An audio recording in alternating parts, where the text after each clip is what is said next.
dengan adanya pandemi justru efisiensi itu yang menyelamatkan perusahaan. Maka kita bisa bilang sekarang sudah 2,5 tahun kita menderita ya thanks to COVID. Orang melihat bahwa yang resilience itu adalah franchise. Gimana cara kita membaca track record seorang franchisor? Yang pasti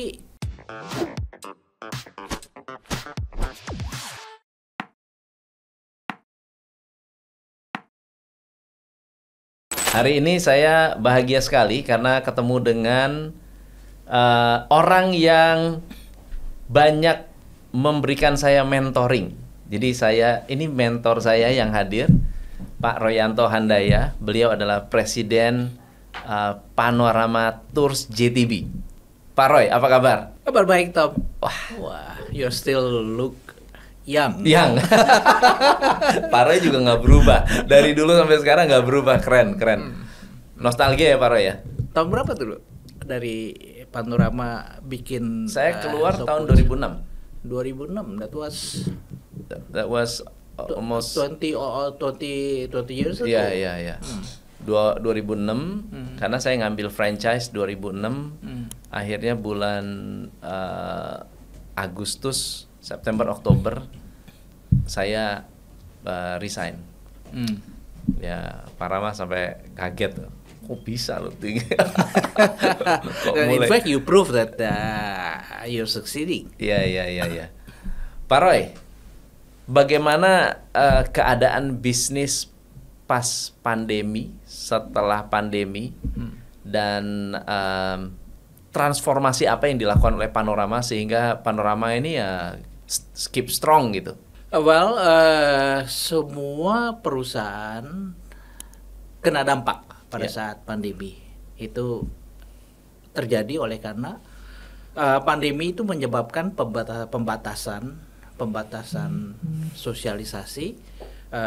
Kita juga nggak bisa sosialisasi, pembatasan kita nggak bisa jalan, ya. Jadi pembatasan itu menyebabkan kita nggak bisa bergerak secara bisnis, apalagi bisnis pariwisata, karena pariwisata itu membutuhkan sosialisasi. Ya, dan karena tidak ada sosialisasi, udah pasti dampaknya menjadi sangat-sangat parah. Ya, tentu otomatis untuk bisa survive ya kita mesti mencari jalan. Paling tidak kita mengurangi biaya supaya kita bisa bertahan, bisa menghemat modal kerja untuk bisa bertahan, tetapi key personnya tetap bisa dihandle. Kita percaya bahwa tourism itu nggak akan mati. Betul. Ya, setiap orang itu perlu untuk mempunyai waktu buat me time, ya, sehingga dengan demikian, apalagi tourism sudah menjadi lifestyle, ya. Betul. Nah, jadi yang kita lakukan adalah tetap bertahan, mencoba menyesuaikan dengan apa yang mungkin bisa dilakukan. Barangkali nggak bisa berjalan ke luar negeri, kita bikin tour di dalam negeri, dan kita juga pelan-pelan dengan adanya pemulihan, dengan adanya vaksinasi, ada beberapa negara sudah bisa menerima, Turki diantaranya, dan kita masuk kepada pasar itu, walaupun kita dengan melakukan segala ketentuan yang diperlukan untuk bisa berjalan itu kita pertahankan. Ya, akhirnya COVID memberi pelajaran bahwa yang dulu kita lakukan tidak salah karena kita tidak tahu. Betul. Dan itu kita anggap sebagai business as usual, baik-baik saja. Tapi ketika COVID kita menyadari bahwa yang kita kerjakan itu bisa jauh lebih efisien. Sehingga ketika COVID kita memang kehilangan karyawan, karena banyak karyawan yang juga ingin menyelamatkan diri sendiri, kan, cari kepada bidang pekerjaan yang masih bisa dikerjakan atau mungkin kembali ke kota asalnya. Jadi boleh dibilang sumber daya manusia menjadi terbatas, dan ya Panorama sendiri ya sisa 40%. Oke. Tapi dengan 40% ini kita coba untuk melakukan transformasi, dalam arti kata teknologi adalah jawaban untuk efisiensi. Ya, otomatis penggunaan teknologi itu menjadikan kita pelan demi perlahan percaya diri bahwa dengan teknologi kita bisa mencapai apa yang sebelumnya dicapai dengan sumber daya manusia. Sehingga dengan demikian ya ketika rebound itu terjadi secara value dengan tenaga kerja yang 40% itu kita bisa tetap mencapai secara value pre-pandemic level. Pre-pandemic level. Ya, sehingga dengan demikian cost yang paling besar buat dunia pariwisata adalah sumber daya manusia. Sehingga dengan demikian kita belajar bahwa dengan adanya pandemi justru efisiensi itu yang menyelamatkan perusahaan. Maka kita bisa bilang sekarang sudah 2,5 tahun kita menderita ya thanks to COVID. Thanks to COVID. Jadi belajar banyak ya sebetulnya dari adanya COVID ini. Sangat banyak, teknologi banyak mempengaruhi. Kemudian kalau dulu spesialisasi itu menjadi suatu hal yang penting, kalau sekarang boleh dibilang pekerjaannya lebih generalis. Karena dia harus mengerti satu cycle itu secara penuh, tidak lagi satu cycle dikotak-kotakan, sehingga boleh dibilang cara berpikirnya menjadi berbeda. Dan dengan demikian maka efisiensi itu terjadi oleh karena memang cara ekosistemnya juga bekerjanya berubah. Ya. Apalagi dengan supply chain kan mau nggak mau pelan-pelan juga beranjak mengandalkan digital. Pak Roy, pada saat stop tidak ada penjualan, artinya secara bisnis banyak yang berhenti untuk traveling, nggak bisa kemana-mana. Bagaimana cara Panorama mengatasi kekosongan penjualan itu? Apakah melakukan apa gitu loh? Ya melakukan apa yang bisa dilakukan. Penjualan online, kemudian menjalankan. Iya, karena kan mau nggak mau kita juga mesti belajar bertransformasi itu mulainya dari penjualan online. Ya, dan boleh dibilang itu yang akhirnya menjadi berbekas. Kalau dulu kita mengandalkan outlet, sekarang kan kita bisa jualan itu secara online.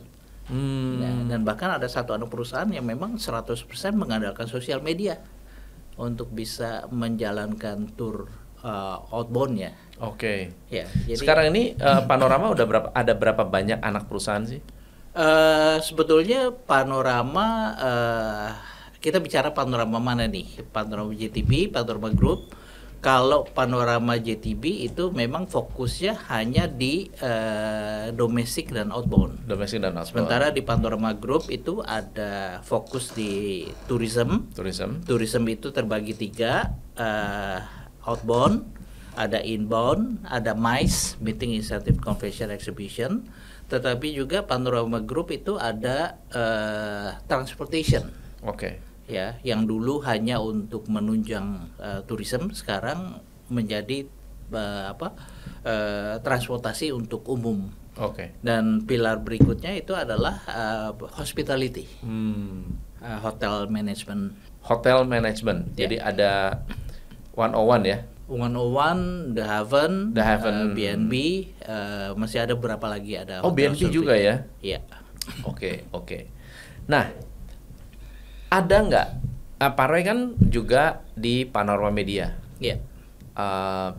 Banyak bertemu dengan banyak franchisor, lalu kemudian melihat bagaimana entrepreneurship ternyata di masa pandemi itu bangkit.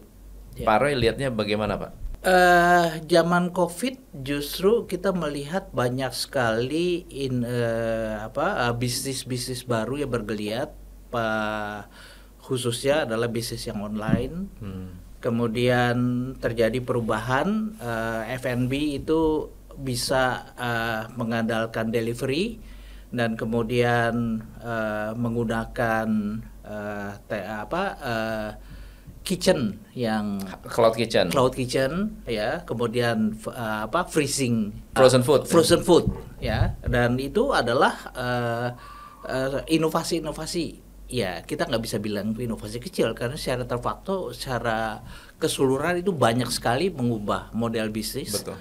Dan bisnis yang oleh karena akibat dari COVID itu menjadi banyak work from home, di mana orang kan membutuhkan convenience, laundry muncul, digital school muncul, apa coding school juga banyak bermunculan. Jadi patternnya berubah dan kita bisa lihat bahwa thanks to franchise ya, bisnis-bisnis yang seperti ini, franchise, business opportunity, kemitraan itu yang menjadi penyelamat. Boleh dibilang orang melihat bahwa yang resilience itu adalah franchise. Justru franchise ya? Justru franchise. Apa yang Pak Roy lihat dari franchise yang membuat franchise ini justru menjadi salah satu faktor pendukung untuk menyelamatkan ekonomi juga? Yang pasti franchise sekarang ini kan mengandalkan domestik, dan franchise itu pada umumnya mikro, small, medium enterprise. Mikro sudah pasti pokoknya mereka menjalankan bisnis untuk bisa memperpanjang hidup. Betul. Jadi mereka akan cari cara untuk tetap bisa bertahan. Small, medium enterprise itu kan boleh bilang banyak bisnis yang ambruk, dan bisnis yang small medium enterprise melalui media franchising, business opportunity atau kemitraan itu merupakan opsi yang memang tersedia oleh karena modal kan terbatas. Betul. Ya, sehingga dengan demikian resources terbatas dan itu yang bisa dijalankan pada saat situasi nggak baik-baik saja. Dan itu kenyataannya menolong banyak ekonomi untuk bisa bertumbuh dan bahkan banyak perusahaan yang memang berjaya di situ. Ya kita bisa lihat ya frozen food, cloud kitchen, logistik kan itu betul. Bertumbuhnya laundry bertumbuhnya pada era-era sulit COVID ini, pandemi COVID ini. Berarti kalau Pak Roy lihat franchisee kemudian franchisor cukup bagus dalam membimbing orang-orang yang benar-benar blank, nggak ada pengalaman sama sekali dengan bisnis dan bisa bertahan pada saat COVID dan akhirnya mereka dapat income ya, penghasilannya. Ya, kita kembali kepada definisi franchise. Franchise itu sebetulnya adalah success story yang dibuktikan dengan track record. Oke. Di mana produknya itu sudah bisa diterima oleh pasar. Betul. Sehingga ketika franchisor ingin berkembang, mereka ingin menggunakan franchisee melihat ini bisa di-cloning. Nah, oleh karena sukses story itu sudah ada bisnis modelnya, ada SOP-nya, sehingga cloningnya itu kan bisa dengan mudah dijalankan dalam kerjasama antar franchisee, konteksnya training, konteksnya quality control, konteksnya supply chain managementnya semua di handle, sehingga dengan demikian franchisee itu menemukan jati dirinya dengan belajar sehingga mengelola bisnis, sehingga risiko bisnisnya itu menjadi lebih menjadi kecil. Ya, 3 itu. Track record, cloning dan manage risknya itu risk terkendali. Ya, saya ngalamin sendiri pada saat sebelumnya profesional. Ya. Sebelum dia profesional, saya masuk Panorama tuh tahun 96. 96 keluar 2006. 10 tahun, 11 tahunan itu saya lebih fokus pada satu bidang. Itu marketing. Keuangan pun saya belajar di Pak Roy. Ya kan? Kita bikin budget aja harus belajar. Pada saat saya memutuskan untuk jadi business owner, ternyata saya harus menguasai lebih dari satu ilmu. Harus kuasai marketing, keuangan, operation, people management, recruitment, sampai saya harus belajar tentang digital marketing, website dan seterusnya. Pada saat saya belum memiliki kemampuan itu, lalu misalnya saya mulai bisnis langsung, itu pasti akan butuh waktu. Learning curve-nya tuh panjang sekali. Betul. Nah, makanya saya beli franchise, Pak. Nah, ketika saya membeli, walaupun mahal, beli franchise dari US, itu saya dapat semua tool sistem yang tidak perlu mikir lagi, training, sehingga kita betul-betul dikasih toolsnya, tinggal mau kita jalanin atau enggak. Dan ternyata memang beda sekali menjadi karyawan dengan menjadi pengusaha. Nah, itu yang saya lihat risk manajemennya, kemudian ada proven track recordnya, itu menolong sekali buat pengusaha-pengusaha atau orang-orang yang keluar pensiun, tiba-tiba mau menjalankan bisnis tanpa ada pengalaman, terus sendirian. Nah, sementara franchise itu ada banyak support system yang dipersiapkan. Kalau kemitraan, Pak Roy, kan kalau franchise kan punya infrastruktur yang cukup bagus tuh, training sistemnya, SOP-nya, pemilihan lokasinya, mereka sudah punya standarnya, sudah punya pengalaman ya. Gimana dengan kemitraan? Ya, intinya memang franchise itu adalah paket dari opportunity bisnis yang know-how-nya sudah diketahui ingin di cloning. Nah, tapi bukan itu saja, dibutuhkan kerjasama antara franchisee sama franchisor, karena biar bagaimanapun setiap lokasi itu unik. Pasti harus ada adjustment terhadap lokal. Dan yang satu hal yang saya mesti underline adalah mentoring itu perlu. Gitu ya. Karena kita belajar menguasai sedemikian banyak hal-hal baru, tentu ada hal-hal yang kita nggak mengerti. Nah, itu kita bisa atasi dengan mentoring siapapun, apakah franchisor itu bisa menjadi mentoring atau mungkin kita juga bisa cari coach apa segala macam. Anyhow, ya kita belajar menguasai hal-hal baru yang kita lakukan. Kemitraan itu berbeda dengan franchise. Sebetulnya ada 3 konsep franchise yang bisnis modalnya sudah clear. Kemitraan yang mungkin contoh yang paling jelas sebetulnya adalah kayak pom bensin kan, itu pakai model kemitraan. Ya, secara de facto juga sebetulnya pom bensin pun dia punya bisnis model kan. Betul. Ya, tapi boleh dibilang ini suatu hal yang generik, know-how-nya nggak terlalu dibutuhkan banyak, jadi lebih kemitraan itu lebih lenient lah, lebih longgar dibandingkan lagi dengan business opportunity. Mereka ini boleh dibilang hanya melihat kepada bisnisnya itu laku, diterima pasar, dan mereka mau cepat berkembang, dijual tanpa memiliki track record, tanpa memiliki model. Sebetulnya resikonya lebih besar, tetapi oleh karena ini boleh dibilang cycle-nya lagi hype, mungkin yang ngikut cepat itu bisa menikmati hype itu. Ada contohnya nggak, Pak? Banyak sekali F&B, kopi yang kita tahu ini baru, tapi banyak sekali ternyata ramai sekali hype. Jadi murah-murah lagi. 70 juta udah semuanya gitu.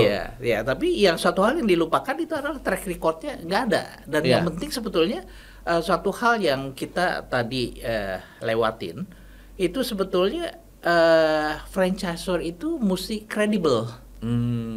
Karena kalau kita belajar bisnis dengan kita melihat kepada franchisor ini, kan kita mesti tahu franchisor yang model apa dia.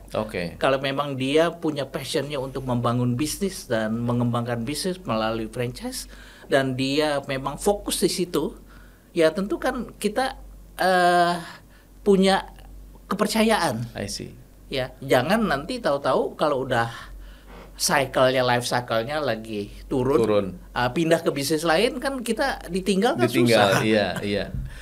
Pak Roy, Panorama kan punya franchise juga ya. As a franchisor kan ada model nggak? Licensing-nya atau apakah menggunakan model franchising atau gimana? Pada waktu awalnya memang Panorama mengambil model franchising. Ya, tapi franchising ini sempat menimbulkan pertanyaan oleh karena belum pernah ada model travel agent yang di franchise. Kalau TX Travel gimana?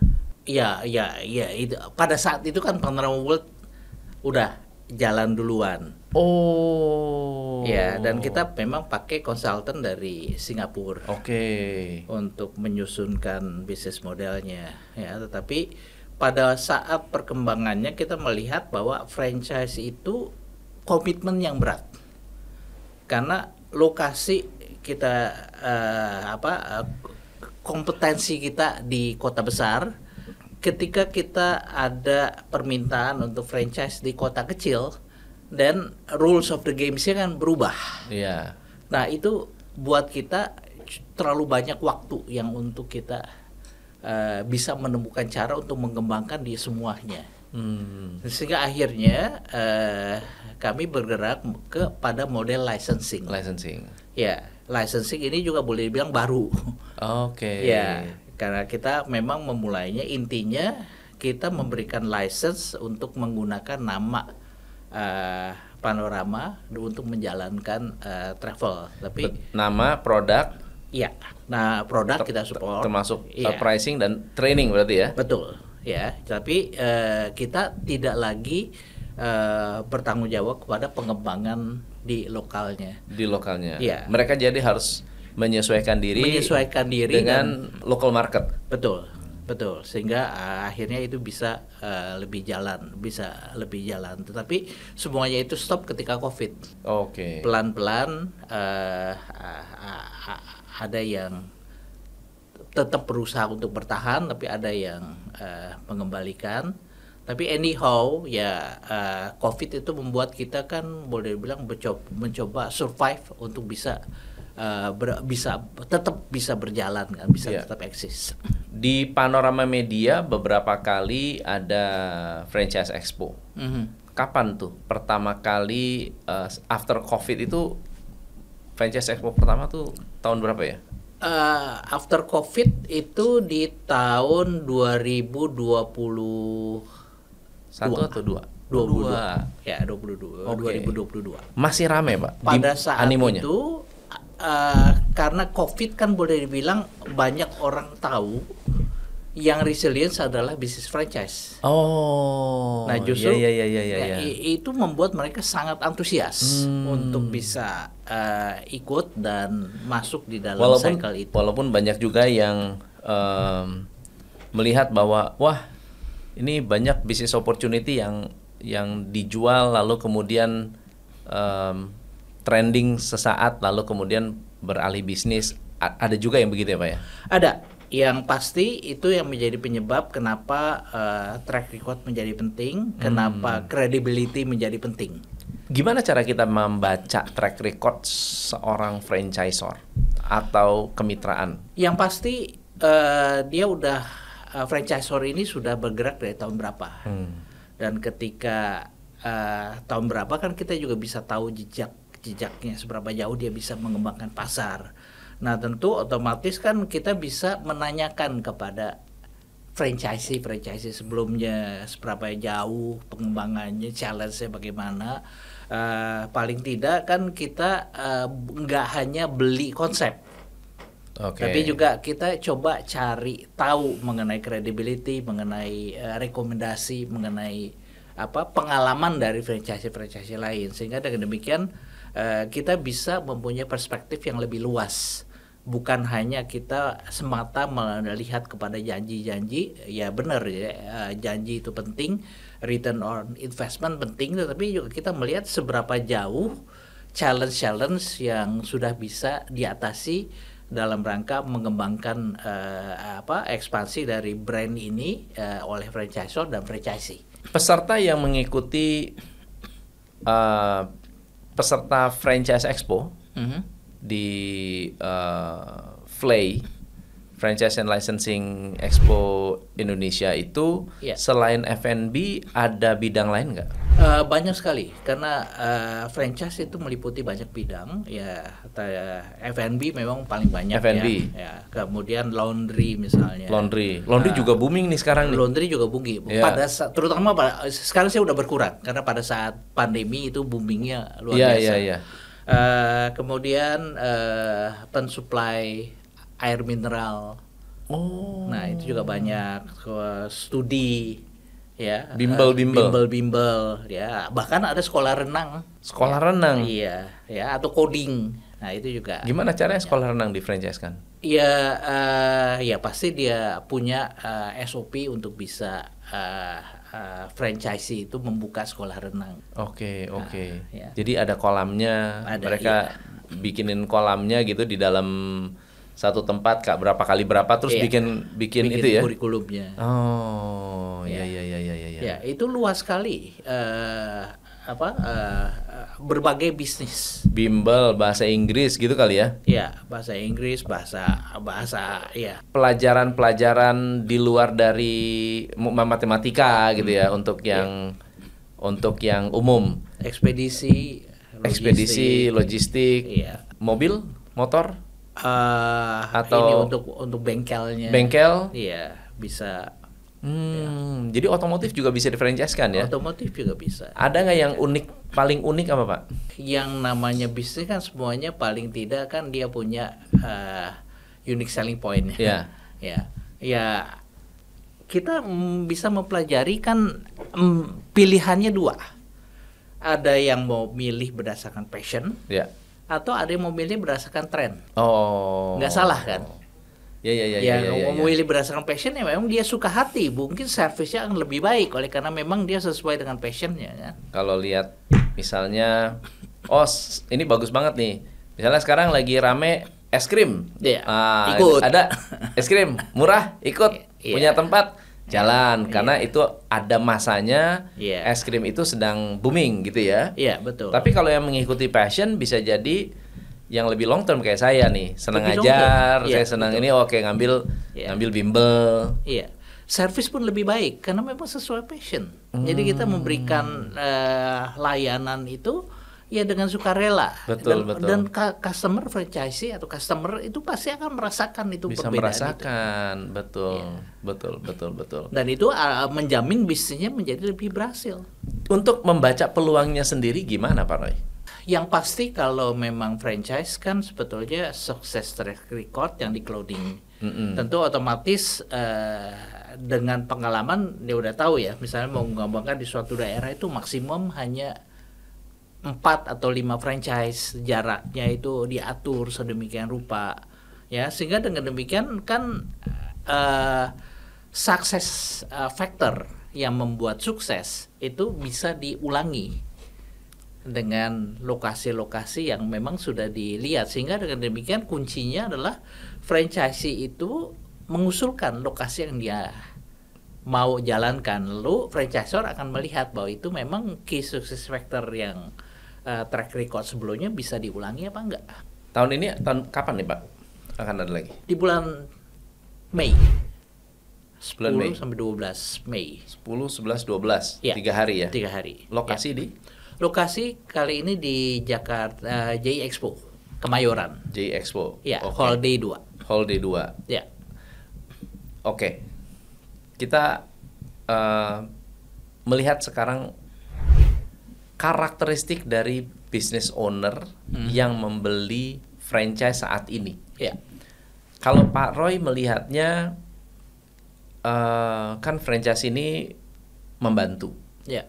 Karena modelnya ya ada orang yang sudah ngetes duluan lah. Ya. Tes market fit-nya, tes pricing-nya, Ya. ngetes kira-kira laris apa enggak, dan ternyata mereka bisa proof bahwa ini bisa laku gitu ya. Karakter dari seorang pembeli franchise itu ada perbedaan nggak Pak dari zaman ke zaman? Zaman sekarang. Before pandemi dan after pandemi lah. Iya, pasti. Karena kan generasi pun berubah. Ya. Generasi Z sekarang yang muncul banyak itu kan udah lebih lebih terbiasa dengan digital. Dan kemudian ya kita melihat juga trennya adalah kepada bisnis-bisnis yang wellness. Oh. Ya, ada tren ketiga ya mungkin di Indonesia belum terlalu terlihat ya, tetapi di luar negeri sudah banyak terlihat. Sustainability. Sustainability. Ya, concern kepada sustainability. Produk itu menggunakan bahan-bahan yang sustainable ya, dan boleh dibilang ya demi untuk menjaga keberlangsungan alam ya, maka concernnya lebih banyak kepada yang sustainable. 3 tren itu. Ini cukup bagus ya, cukup menarik ya. Iya cukup menarik. Cuma buat Indonesia sustainable kan masih konotasinya mahal ya. Ya mahal dan lebih tidak apa ya, lebih eksklusif ya. Lebih eksklusif, betul. Ya. Oke. Jadi baru mulai tipis-tipis lah mempengaruhi ya sebagai tren baru. Tapi di luar negeri itu udah jalan. Udah jalan ya. Pak Roy, gimana caranya Panorama bisa mendapatkan inspirasi untuk inovasi? Banyak banget kan inovasi-inovasi baru yang dilakukan oleh Panorama yang tidak dilakukan oleh conventional travel agent. Well, bicara travel agent, kata kuncinya adalah kita mesti survive, itu satu. Kedua, kalau kita sudah survive, kita perlu expand. Ya, karena kan boleh dibilang Panorama adalah bagian dari public listed company kan. Jadi public listed company itu mencari pertumbuhan. Ya, betul. Dengan demikian kan semua dunia bisnis, dunia travel berubah, dan perubahan itu kita mesti baca. Seperti tadi kan kita baru baca ada 3 tren yang di exhibition, ya di travel juga ada trennya sendiri. Ya tren itu yang mesti dibaca, tentu itu akan menimbulkan ide-ide baru, teknologi misalnya, ya kan dulu nggak ada apps kan, mobile apps. Dulu hanya mengandalkan internet kan. Nah sekarang kan boleh dibilang mobile apps itu menjadi penting. Betul. Ya, tapi apakah itu mudah untuk bisa mengembangkan teknologi aplikasi dari pariwisata? Nah itulah kita kepada arah-arah yang untuk trennya kemana kita membaca pasar dan kita coba ikut. Saingan terbesar travel sekarang siapa Pak? Sebetulnya kita melihat kepada ceruk. Ya, yang pasti dari pertama kali kan sebetulnya kita kan udah merasa bahwa dunia kita bisa runtuh nih ketika ada online travel agent kan. Iya. Ya, tapi belakangan kita bisa hidup berdampingan dengan online travel agent, walaupun mereka secara volume jauh lebih besar dari kita, ya masuk akal lah. Iya. Ya, karena mereka itu boleh dibilang kita membacanya sebagai bisnis yang tumbuh dari komponen, jualannya tiket, jualannya voucher. Ya, jadi berarti kalau untuk jualan komponen dan sekarang konsumen juga sebagian juga terbiasa untuk ngurus sendiri lewat WhatsApp, what can we do? Yang kita bisa lakukan ya udah let go saja. Itu menjadi market yang untuk online travel agent. Tapi ada suatu hal yang travel agent bisa lakukan, core kompetensinya adalah membuat paket. Paket di Indonesia itu nggak mudah. Betul. Karena harus ada visa, harus ada tiket yang kita bisa dapat block bookingnya jauh-jauh hari. Betul. Kemudian marketingnya, kemudian partner kita di luar yang harus mempunyai perspektif yang sama dengan pelayanan kita, ya. Dan boleh dibilang OTA itu memang memiliki teknologi. Iya. Travel nggak punya teknologi, tapi travel mindset itu ada di travel. OTA nggak punya travel mindset.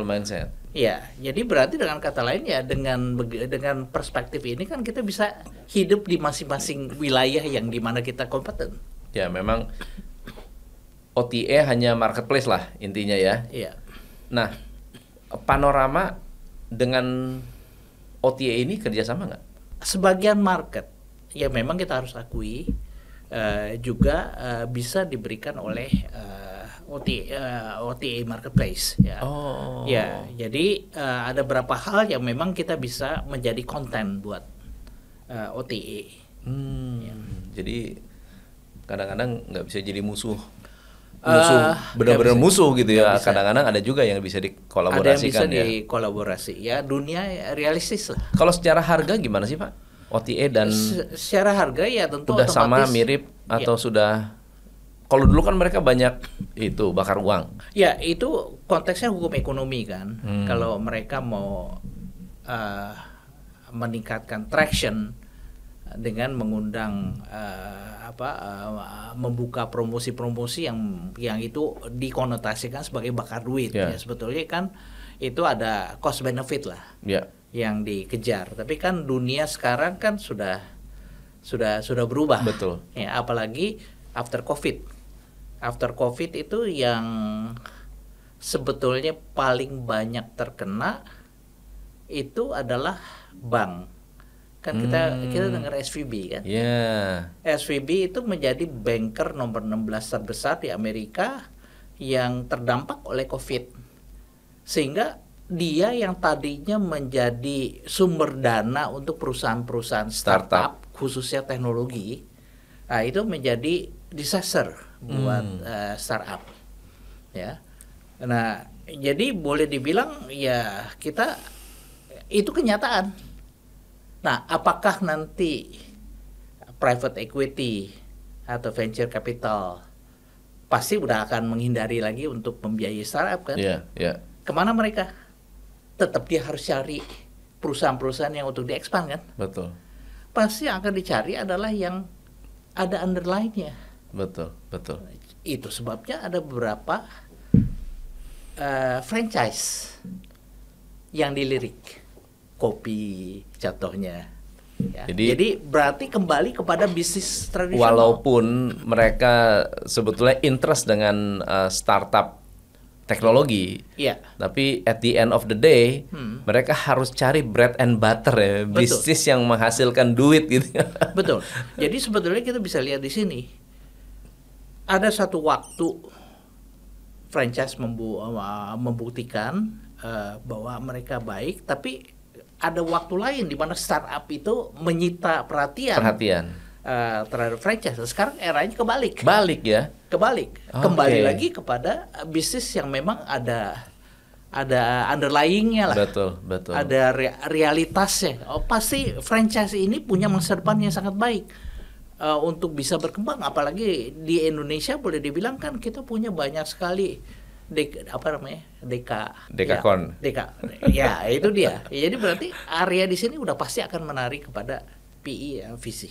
I see. Pak Roy, kenapa para pengusaha atau mungkin orang-orang yang mau belajar tentang bisnis atau orang-orang yang mau melihat peluang bisnis saat ini itu harus datangnya ke Franchise Expo? Yang pasti franchise itu adalah success story yang di cloning, risiko kecil. Tinggal kita dihadapkan pada pilihan. Kita mau ambil yang risiko besar seperti startup. Apakah kita sanggup untuk bisa bertahan selama 2 tahun, 3 tahun? Bakar uang ya? Ya, bakar uang. Ya, kedua, apakah memang startup juga masih menarik? Atau kita mau coba bisnis sendiri, bangun bisnis sendiri. Pilihannya adalah kita mau berbisnis sendiri, trial and error, atau kita mau coba dengan franchise yang sudah ada SOP, cloning, semua tinggal jalankan. Ini kan urusannya takaran kepada risiko. Dan kecepatan untuk belajar. Betul. Dan kita melihat secara logis, bukan startup lah. Dan bukan bisnis coba-coba. Yang paling masuk akal adalah franchise. Jalur tengah ya. Jalur tengah. Modal nggak terlalu besar. Kita ada mentoring dan track record itu jelas. Kita juga secara logik kan bisa menimbang bahwa itu memang baik atau enggak. Yang pasti Indonesia itu membutuhkan pengusaha, wira swastawan. Benar, Indonesia ada mikro, ada small, medium enterprise. Mikro Indonesia banyak sekali. Tapi logikanya menurut logika saya mestinya ini wilayah pemerintah. Betul. Sementara wilayah swasta kita adalah mencoba mengembangkan yang small medium enterprise ini. Seberapa besar? Dan kita kalau dibandingkan dengan Singapura jumlahnya ini masih terlalu kecil, sehingga dengan demikian ya kita punya tanggung jawab moral untuk bisa mengembangkan ini. Itu sebabnya franchise exhibition ini menjadi suatu sarana, dan kita tidak melihat ini hanya semata-mata untuk bisnis, karena kita memiliki moralitas untuk ikut mengembangkan wirausahawan itu. Karena nggak mudah untuk memahami wirausahawan itu. Kalau saya mau gambarkan analoginya, ada yang walker, ada yang climber, ada yang mountaineer. Walker, dia masih punya jam terbang untuk berbisnis sedikit. Di mana dia harus mulai belajar? Pasti di franchise. Ya, kalau dia udah climber, dia udah punya cukup pengalaman. Nah, dia bisa pilih apakah dia masih rasa cukup sehingga dia harus memilih franchise, atau dia udah siap untuk masuk ke risiko yang lebih besar. Ya. Lain halnya kalau dia mountaineer udah pasti dia nggak akan pilih franchise. Dia pasti akan milih berbisnis sendiri atau dia bikin startup. Modal ada, pengalaman ada, nah, itu dia. Network ada, gitu ya. Nah, maka kita melihat kan lebih banyak walker. Pasti. Atau climber ya, daripada mountaineer. Nah, itu sebabnya kita mengembangkan suatu program yang namanya Grab Run Grow. Apa itu? Grab Run Grow itu suatu pola di mana kita bisa memberikan edukasi. Grab ini pasti franchisee baru. Dia membutuhkan pemahaman untuk bisa memilih franchise yang baik. Itu bagaimana? Nah, dia bisa ikuti session Grab. Kita akan ada di Flay untuk bisa membawakan session Grab ini. Ya, supaya perspektif yang dibutuhkan untuk berwirausaha dari ibu rumah tangga mau berwirausaha kan perspektifnya berbeda. Pak Tom sendiri baru bicara dari karyawan untuk menjadi wirausahawan berbeda sama sekali. Atau pensiunan bahkan. Atau pensiunan, atau mungkin juga bagi karyawan yang memang ingin memiliki side income. Ya, kalau pensiunan mungkin hatinya sudah bersiap ya untuk cari bisnis ya. Tapi persoalannya adalah dia selamanya itu bekerja atas instruksi orang atau visi tertentu, dan di mana sekarang tantangannya berbeda. Dia itu harus memulai dari memiliki diri sendiri, visi sendiri ya. Memiliki visi sendiri. Makanya nggak bisa itu kalau dijeburin kan lebih baik dia belajar lah. Benar. Ya, Grab itu untuk mereka yang untuk mereka yang baru mau mulai. Run ketika mereka udah mencoba menjadi climber. Bagaimana sudah punya franchise, bagaimana mengelola karyawan yang keluar masuk, bagaimana cara membangun visi supaya pelayanan itu menjadi sama, kualitinya menjadi sama, bagaimana mengelola motivasi apa segala macam. Ada banyak hal-hal yang perlu dipelajari, diketahui. Apalagi kalau dari starting ibu rumah tangga kan dia itu perlu banyak hal-hal baru yang untuk bisa dipelajari. Nah, itu masuk di Run. Nah, ketika udah gape, udah ngerti Grab, udah ngerti Run, ya bagaimana dia menantang dirinya untuk melakukan ekspansi. Ekspansi, apakah dia mempunyai outlet yang tadinya hanya satu, mungkin diambil 2 atau 3 atau 4, atau mungkin juga di wilayah kota-kota yang berbeda. Atau bisa jadi juga dia cari bisnis-bisnis yang komplementer terhadap bisnis ini. Dan ini Grab Run and Grow ini akan di sharing. Jadi bukan hanya expo dong kalau gitu ya? Bukan, expo itu adalah salah satu bagian, tapi kita mempunyai program Grab Run Grow karena kami memposisikan diri sebagai knowledge based exhibition. Jadi akan ada pembicara, akan ada edukator. Masuknya bayar nggak, Pak? Masuknya memang kita pasti ada charge ya, tapi charge itu hanya untuk membedakan bagi mereka yang penggembira hanya mau datang atau mereka memang yang mau invest. Kan kita harus screening. Kan tentu otomatis orang yang mau berbisnis kan nggak mau ketemu begitu banyak orang sehingga kesempatan berbisnisnya itu Betul. hilang. Betul. Jadi kita Betul. perlu ada tarif, minimum tarif ya supaya bisa screening ya. Dan Grab Run Grow ini saya kira adalah suatu kehormatan kalau Pak Tom ngisi di ya. situ. Siap. Ya. Siap. Ya. Teman-teman, itu acaranya tuh bulan Mei, 10, 11, 12 Mei. Tadi Pak Roy udah sampaikan. Rupanya bukan hanya jual franchise atau pameran franchise. Kebanyakan hanya pameran franchise, tapi ternyata Expo ini namanya Franchise and Licensing Expo Indonesia itu ada edukasinya. Berarti ada praktisi juga yang datang. Ada Grab Run Grow itu yang intinya itu kita minta Pak Tom yang untuk menjelaskan karena membutuhkan perspektif bisnis. Yang lain-lainnya kita juga lengkapi dengan program-program seperti gimana untuk membangun entrepreneur, bagaimana kita mendorong mahasiswa-mahasiswa untuk ikut kompetisi. Kita ada ekopreneur kompetisi. Kita juga ada topik-topik yang menyangkut marketing ya. Jadi segala sesuatu yang menyangkut franchise, ilmu-ilmu teknis yang melengkapinya juga ada. Kita juga akan ada talk show dengan praktisi-praktisi. Acaranya bisa dilihat sih di Instagramnya. Nanti saya kasih link Instagram dan juga link buat Anda yang mau daftar. Biasanya ada early bird ya Pak ya? Ada early bird. Biasanya ada early bird.